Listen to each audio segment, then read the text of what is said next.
the real biggie, and that's the tourism, and under that there's also consideration of destination Napier, and I've lumped Film Hawke's Bay into that consideration too, because it seems to meet lots and fairly, so I made that decision. Well, Madam Chair, just to clear the way, could I move no change on destination Napier? Okay, I have a seconder on, right. Anyone want to speak to it? If not, I'm going to put the motion. All those in favour say aye. Aye. Against? Carried. Right.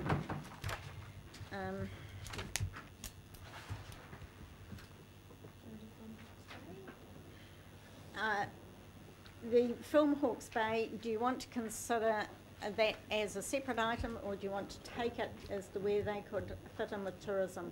If we have a look at the shape of the vote for tourism.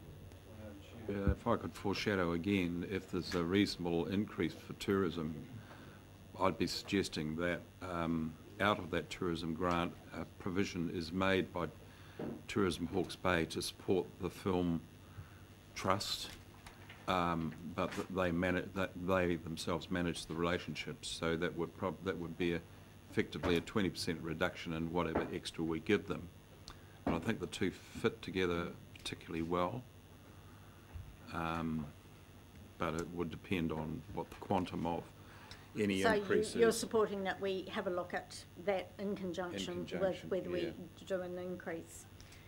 Can we actually just start from the position of question 5 on our consultation documents, which asked whether we should adjust it in line with cost of living adjustments? Is a general agreement with that was supported through the, what page is that?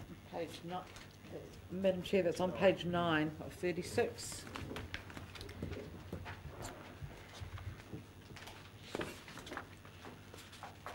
As a fallback position, and we will come back to this because we may have to look at may have to look at where we go with this, whether that's swallowed up if we do another increase. So I'd just like to get a feel from you to begin with that do you accept that that was the flavour of it, that we at least give them that much? Yes. Yeah, The 70,000. the question 5, but the 70,000 increase. The question then, that's, if we agree to that, that's still no change to the plan, isn't it? Yeah, that's correct. Yeah. So that was part A. Can somebody explain to me, cost of living, 70 grand when they're getting 850, that's nearly 10%. How does that relate in any way to cost of living? No, Councillor, they haven't had a cost of living increase for the last 4 years. Since the contract was set up 4 years ago, they started at 850. And they haven't had an increase for 4 years. So the 70,000 was an attempt to make the new allocation going forward with current dollars, basically.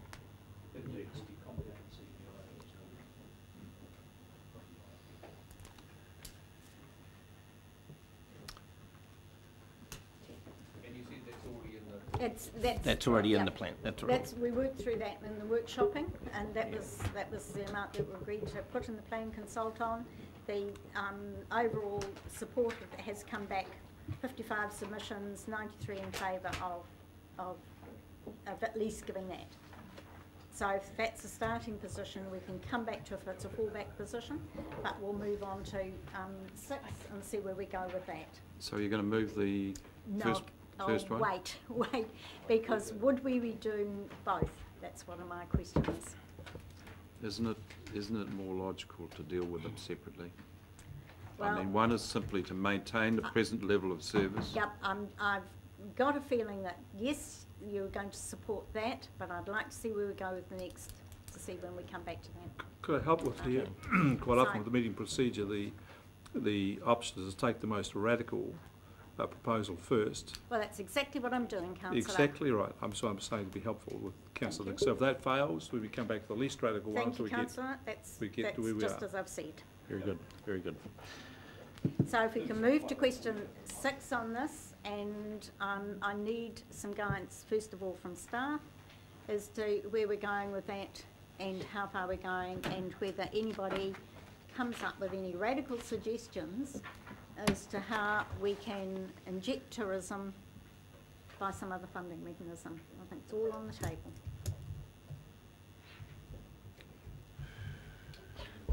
Thanks, Madam Chair. I mean, I won't go on about it. I mean, there were 55 submissions and 93% were in favour, although they were from the industry, as you'll have observed. So a huge amount of support from the industry. Lots of questions, and in the officer's reply, or my reply, I've dealt with the three, which is what contributions are coming from the private sector, and there are contributions there, so it's covered. There was also questions from a lot of the submitters about key performance indicators. Did they perform for their previous allocation for over the last 4 years? And there's some detail there that's gone out to the submitters. Obviously, any increased allocation going forward would have new key performance indicators. Madam Chair, just to be helpful, I've come up with 5 scenarios. Of course, you can have any sort of scenarios, but I've just come up with 5. And the first scenario, of course, is what's in the plan at the moment, 70,000, referring to the cost of living. Scenario 2 said, well, perhaps we could explore giving them 50% of the 900,000 that they've asked for, plus the 70,000, and that's been put through on for rating increases. That would take us up to 6.82. Scenario 3 was perhaps you'd want to give them more than that, 75% of what they requested, 75% of the 900,000, 675 plus the 70,000 cost of living. That would take you up to 8.26%. Scenario 4 was the figure that they actually put in their budgets, and I've referred you to their submission on their budgets. They put a submission forward for 900,000, and I did talk to Annie about that and said, well, the 70,000 plus 900, and she said, oh, well, our budgets will be done on the 900. So I have put that in. I mean, that is their figure. That's what their budgets are done on. So if you give them 900,000, which would include the 70,000 on cost of living, that would move rates to 9.25. If you decided to give them the 70 plus the further 900, and that would take the rates to 9.7.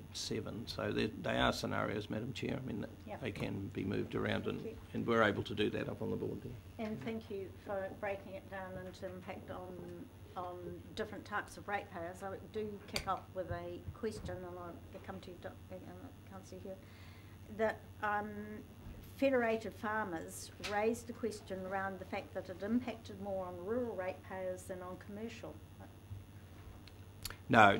Their point, Madam Chair, I think, was they couldn't see the benefit of tourism for the primary sector. Well, they actually quoted the rate that it would affect. But it doesn't. Their rate is the same as the residential rate. Yeah. No. Yeah. So they just had that wrong. Yeah, that's absolutely wrong. Yeah. The rural don't pay a lot. No. Yeah. Madam, That commercial do pay a significantly They do higher indeed. rate. Yeah. Right. Yes. Now, Councillor Hewitt, you have a question around it. I do have a question. At no point in our consultation did we go out with that $900,000 figure. So while Tourism Hawke's Bay has gone out with this figure to the supporting masses, I would suggest, I'm not convinced that we have adequately consulted on that specific figure. So how do we justify proceeding? Could you have a look under the plan on the section 6? no, I've got it in front of me. Tourism. B. Sorry, if you refer to Part B? This page here. So where's the $900,000? It says they're asking for more. Yeah, I know, an increase, but an increase could be $1, it could be, you might have got a considerably different response if that figure had been in here.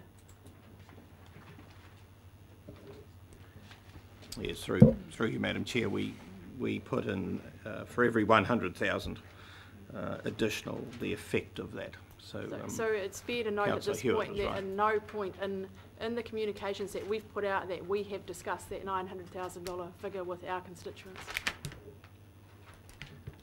Madam Chair, while you're digesting that, a question for the Chief Executive. I mean, the decision that was made yesterday at 2 o'clock changes the whole landscape, surely. And while I'm not suggesting we hide behind it, how long would it take, in your educated and estimate to get to a final point in the referendum? Could be 5 months? So as soon as a poll's triggered, the Commission has 60 working days, I understand, or there's 60 working days, which is 10 weeks. So it could be, yes, it could be 4 to 5 months. It could be as early as late September, somewhere like that, when a final decision. The materials, I think, indicate would be between September and November, but definitely before December. But say they had 2 signatures by Monday next week. Yeah. Does that automatically trigger the? Yes, it does automatically. Yes. So it could be 2 months after. The sooner the that. petition is started, the sooner the 60 working days is triggered. Yeah. Yeah, it is right. It's 12, not 10. You're right. Yeah. So, on a Saturday. So then a follow-up question would be, if we said no change to the plan, would we need to? But we believed in the concept and the project and etc., which I think there is a fair bit of more than sympathy around the table. There's actually a bit of understanding now about it is a worked up game changer, if you like, and for the benefit of the region, all that sort of stuff. Would we need to have it in a resolution that we thought it was the way to go, but we couldn't commit because of whatever? I don't know. I'm just looking for some guidance here. Or would we just say no change to the plan, and would we have a detailed explanation of a range of other things in our reply, such as we couldn't commit it to rates at the moment. We've asked staff to, this is one suggestion I've got, explore other options, which may be futile, probably is, but because if the amalgamation happens, presumably in short order there'll be a whole lot of budgets thrown together. Well, there'll be no reason not to. Well, could I ask under this one, since we collect the tourism rate and it is trying to move to a more collaborative, would amalgamation actually alter it? I have to say I'm a little bit concerned about this hiding stuff, because our budget's going to continue through to the next election in any case. That's and right. I think that's, I mean, I just can't see the point of hiding. We make a decision to do this, or partly do this, or not do this at all. A question along Yes. these lines. None of these options contemplate any staggered increase in the amount of money spent. So arguably, we could support some level in the first year one, another level in year two, and so forth. If whatever the outcome is, there's going to be a lot of Sturm und Drang over the next 6 months or so. In any event, could they responsibly spend $900,000 if that's where if that's the starting point of brand new money in the coming fiscal year? I would seriously question that. Whatever ultimately gets resolved about the dollar amount, but we haven't really looked at any ramp-up type scenario. Yeah, Councillor Belford, through you, Madam Chair, raises a very good point. It did dawn on me that perhaps I could have complicated by that, and indeed, and for scenario 2 and 3, I've got handouts here which I'm happy to give out, because scenario 2, of course, said, well, 50%, and then, of course, the thing that follows there is, well, could we pick up the remaining 50% in the next year, 16-17?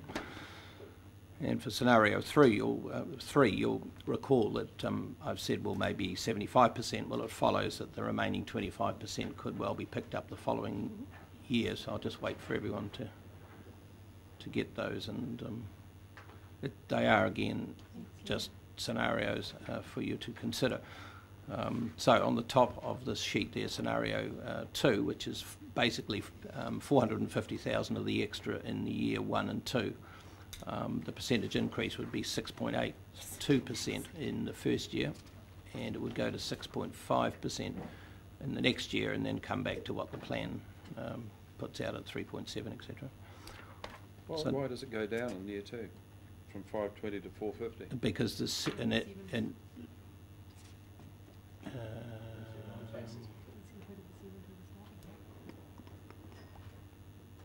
oh, 3.95, 3.95. Yeah, no, good question. You've been on the ball today.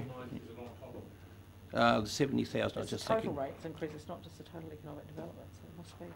Is there other significant rates increases? Or if Manton puts that up there, we can verify this actually. I still reckon we should Put have got rid of 450, that. 450. Should have got rid of the 70,000 first, because it's in the plan.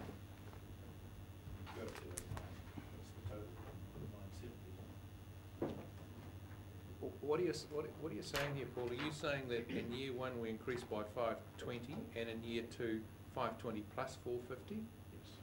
Yeah, the 520, because it's a rates increase, would just follow through in every year. And then in year three there's nothing? 450, yeah, in year three would be, we have allowances for cost of living increases for our total expenditure, whether the contract taken out with Hawke's Bay Tourism reflects some sort of cost of living. It would be up to you when you approve that contract, but we do have provision in our budgets in those years for cost of livings. Have you run a scenario that's spread it equally over an increase over 3 consecutive years? I didn't do it 3 years, no. So, say 300,000 Yeah, a year. no, I didn't do that one. Can you put that up and see what would happen? Manton may be able to do that for you. Could I ask a question? Councillor Barker? I want to come back to the question that Councillor Hewitt raised when she pointed out that we were not clear about what we were proposing, and I think it's a very fair question. So the ratepayer will consult on this, and we have not told them that we're expecting to have this amount.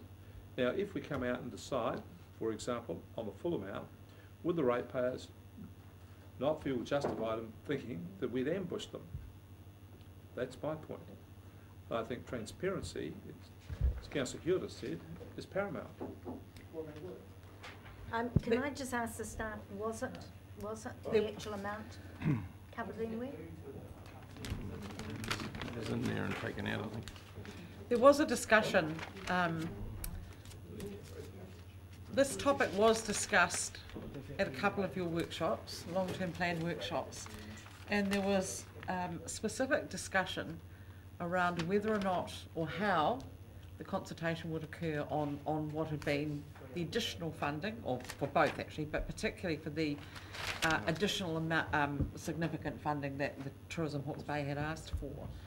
And this consultation document reflects the fact that for the option that's expressed in 5, the long-term plan already takes account of that, so the 3.95% includes that additional 70,000. But the message that was given to staff by the council was that you were quite clear that you wanted to be very open-ended about what views you got back around the general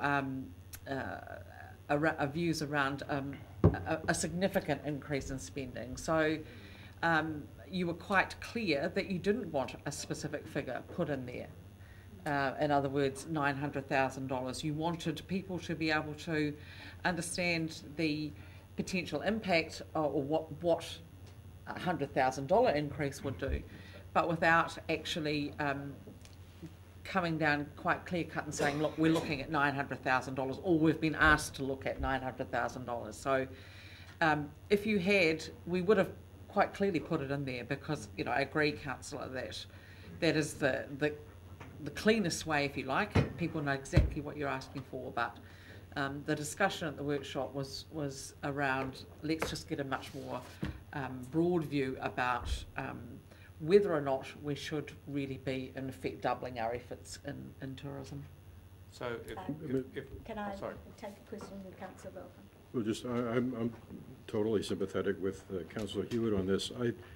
You put a very positive spin on what you just said. I think my recollection was that this council was panicked at the notion of putting $900,000 in a consultation document, and I believe one of our councillors actually said that if we put $900,000 in there, there would be no way that the public would support an increase. So I've never been comfortable with this. Got delegated to the staff.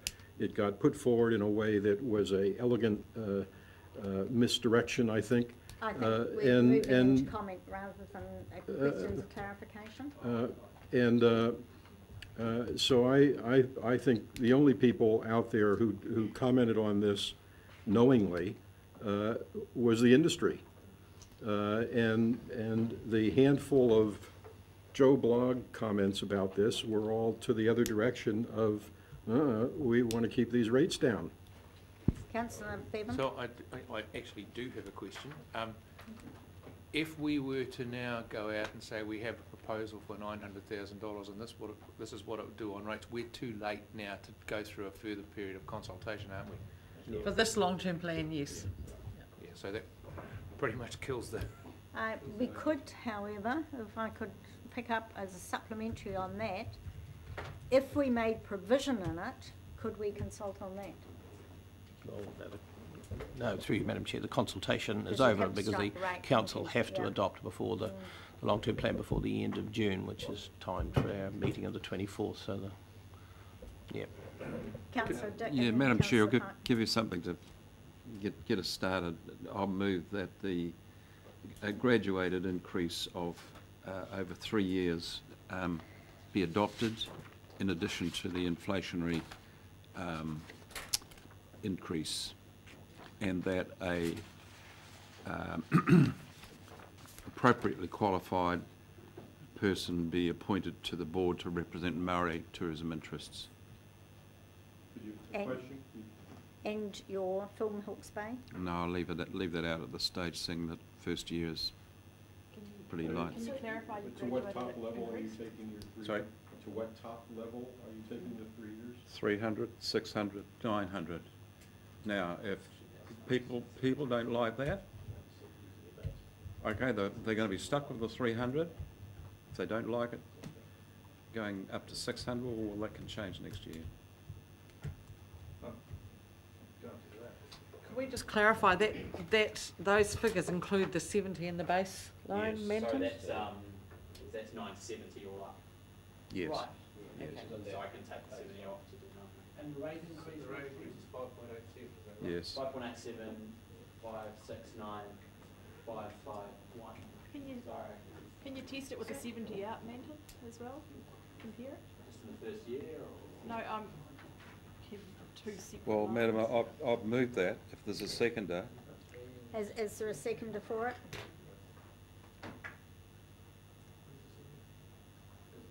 It's been moved?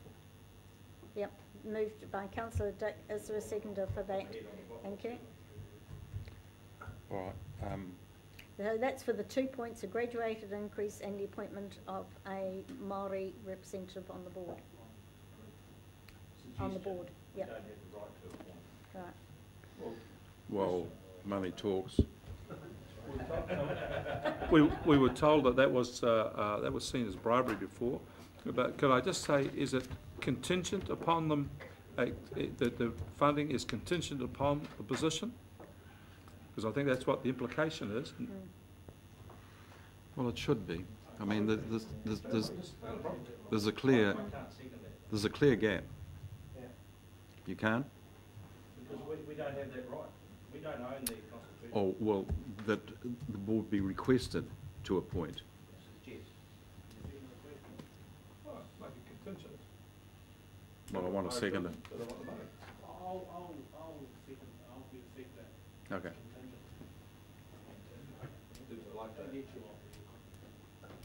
Right, Councillor Dick, Councillor Graham. Can I just ask, so does that mean 300? 300, if following year it'd be 600, it was 600 funding, following year 900 funding. So where An does the increase of 70 come? 300 a year. 70 is in there because it's in the plan. And the year the one. base Yeah, it's increase, already in that base. Yeah. base increase of 70. So the 300 is So additional to the increase of 70. 370, 670, 970.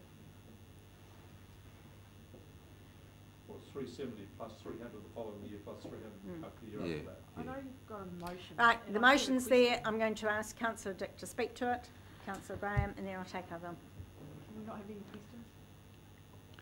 I Well, still we've need to now got a understand what motion. we're voting on. Right, we've got a motion on, and we have reached the point where we understood the questions had been asked. have you got something specific around that motion? Well, I Oh, just want if to she has a question, I let need her to have. understand how the public can change it in year 2. that you because mentioned. you'll have an annual plan next year, and it can involve a variation to the long-term plan. Simple.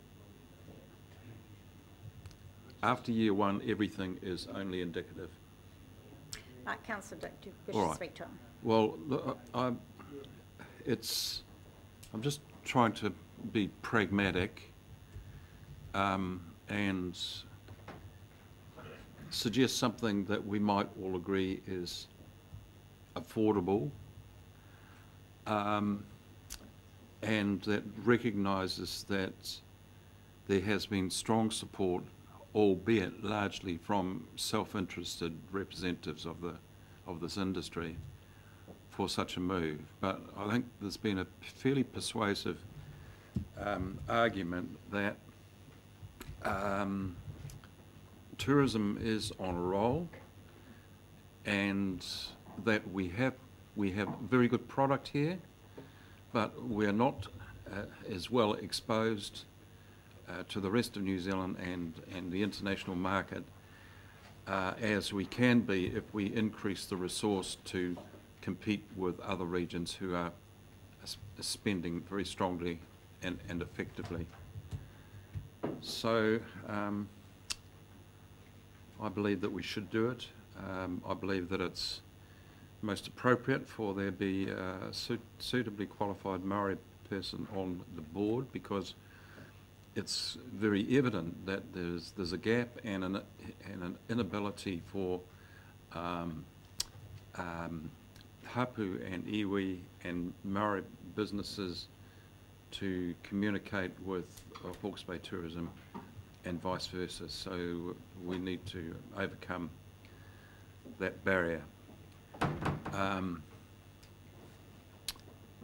And I certainly can't see why or how Tourism Hawke's Bay would object to such a proposal, because it's in their interest in any case.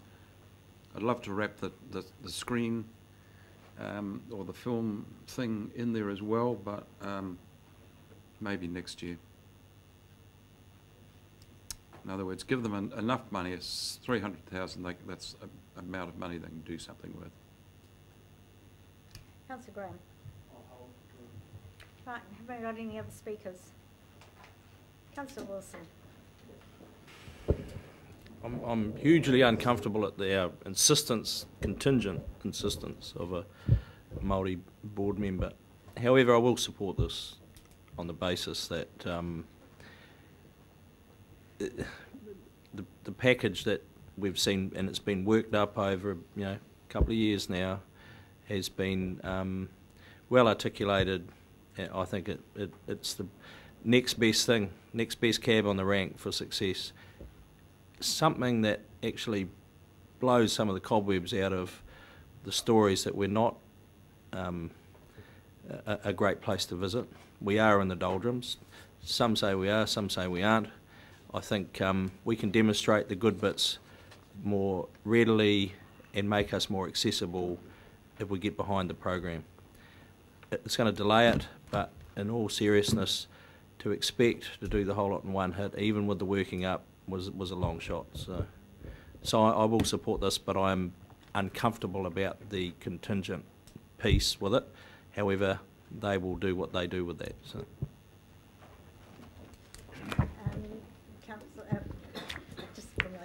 Yeah, well, I'm very comfortable with the possibility of somebody like Rangi Huata being on that board. Just absolutely outstanding, and it would bring a whole different dimension to it.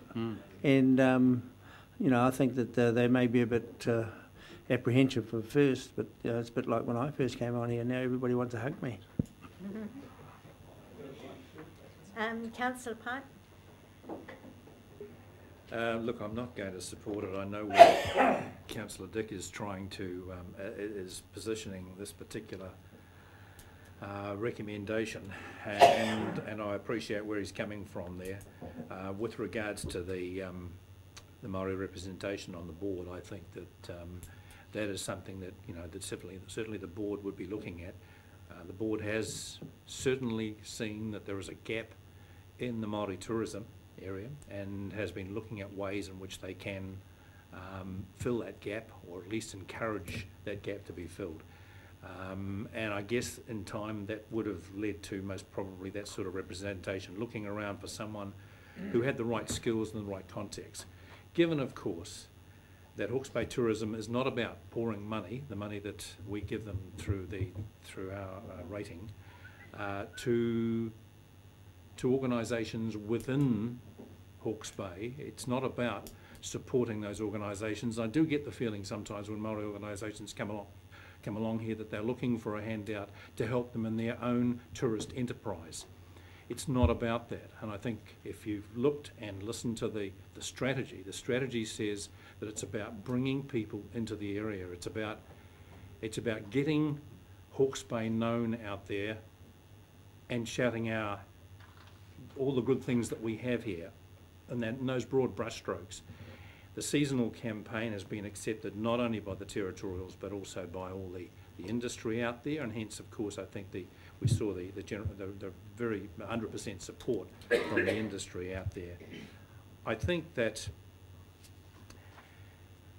to me, one of the things that came, and those of you that were at the horticultural day recently would have heard Tony Alexander speak, and he said that we're in a prime position right now to actually take tourism ahead. He talked about the fact that, you know, we talked about the fact that the #1 export earner at the present time tourism is going to replace dairy in this year. Tony Alexander said at that forum, he said the one big opportunity for Hawke's Bay was expanding our tourism. I think if we don't put the money in now and basically take the punt now, we're going to miss the boat. 3 years down the track, we're going to be up and running. But hey, you don't win races by starting off slow necessarily and going that way. I think that if we're asking Hawke's Bay Tourism to deliver on this strategy, by only actually funding them $300,000 in the first year, you're going to actually at the end of the first year say, oh, they didn't do terribly well, did they? And it's going to be a situation like that. I think when it comes down to the money, we're focusing on the percentage increase. If you look at what it actually means per residential ratepayer or rural ratepayer, it's not a huge amount when you look at that amount, that increase, even if it goes up to $20, $25 per year for those people.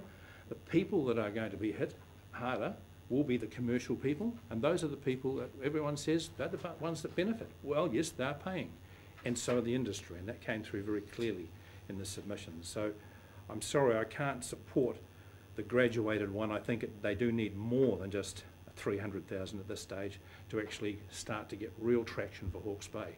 And now's our chance, and if we miss it, I'm sorry, that's going to be a real disappointment, I think, for the whole area. Councillor Belford? I'm going to vote against it for the opposite reason. I still think it's too rich and too demanding of our ratepayers in view of what core functions of this council are. We've niggled over a variety of expenditures in the course of these discussions that I regard as far more central to the mission of the organization, and that's without having even the benefit of a discussion of what is the most appropriate investment in the economic development area if we were to decide we wanted to elevate the status of that in our long-term plan. So given those concerns, given that I think it's very difficult to connect the dots between additional advertising spending and a claimed 5% increase in visitor rates and so forth, I believe that the trend lines that we have seen all through the presentations over the years are driven basically by the national number, and if there's something that causes international tourism to tank in year 2, Hawke's Bay tourism will tank in year 2, whether they spend $300,000, $600,000, or $900,000. So I'm voting against this. Thank you. Before anyone else speaks, I'm going to move a motion that we go overtime. Thank you. All those in favour say aye. Aye. Thank you. Sorry about that. I realised that time had passed when we'd done our 6 hours. Thank you, Chair. This is actually quite a difficult decision. I'm persuaded by the case that Hawke's Bay Tourism have made. We did get beaten up by the number of self-interested co-submitters. And Annie Dundas probably appeared before us more times than anybody in the history of long-term plans in this building. But it wasn't just the self-interested submitters who appeared before us or who submitted in favour. The Hastings and Napier councils supported this as well, and maybe 1 or 2 others. However, we went to the public with a consultation on a rate increase of 3.95%, and now we're looking at, what is it, 5.87%, which is nearly double what we consulted on. And we went with a rate increase, I think, of nearly 5% last year. So for 2 years in a row, we're proposing to adopt plans which are well above the rate of inflation, and I've got real problems with that unless there are some significant extenuating circumstances. And frankly, I just don't see any here. So I can't bring myself to approve this unless the staff could demonstrate to us that they can get the original draft plan with an increase of 3.95% down significantly, so that this extra 300,000 could be contained within what I would regard as a halfway reasonable inflation rate, and I don't think that's what we've got, so I have to vote against this. Councillor Hewitt, are you going to speak? Right, Councillor Barker? No, he's... I would like to speak, but I need... I'll speak. I have grave reservations about this. My view is that when we approach the work of the Regional Council, the things that you must do and things which are good and nice to do. And I don't see tourism promotion in the must-do category. Yes, it's part of the development, is part of what we are, economic development is part of what we are, but I don't see it in the must-do group. The second issue I have with this is I think our advice to ratepayers has been less than satisfactory. I'm with Peter on the point that we went on a rate increase of 3.9, which I thought was too high, and now we're going to come out with something which is considerably more than that. My other concern about this is that when we commit ourselves to funding, having done it once, we don't get ourselves out of it. If we commit ourselves to this, we're going to be like Brer Fox and the Tar Baby. We put a hand on this amount of money, we're stuck on it for a long time. We are not good at backing out of things. And it seems to me this is going to be a significant ongoing contribution for quite a long time. And if we had an exit strategy of some sort to say we're prepared to get out of it, that I thought had credibility, well, maybe. But we don't. And in terms of what Tom has raised, we came here and we had a discussion today about having a small, minuscule amount of funding in comparison to help a number of environmental groups get together. And these are people who do a lot around the community. They weren't just advocacy.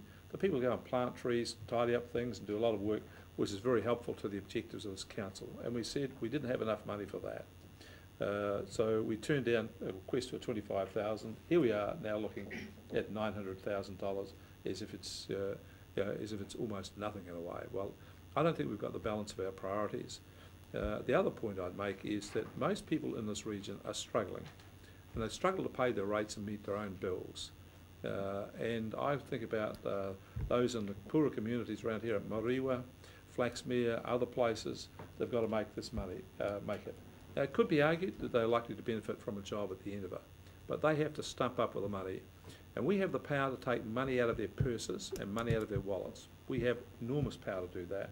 And if we're going to exercise that power, we have to be really reasonable about it. And something which is in the order of rate increase, which is in the order of 3 times ahead of inflation, on a rate increase which was twice the rate of inflation the year before, I think was putting ourselves in a very difficult position. And I just don't think it's justified.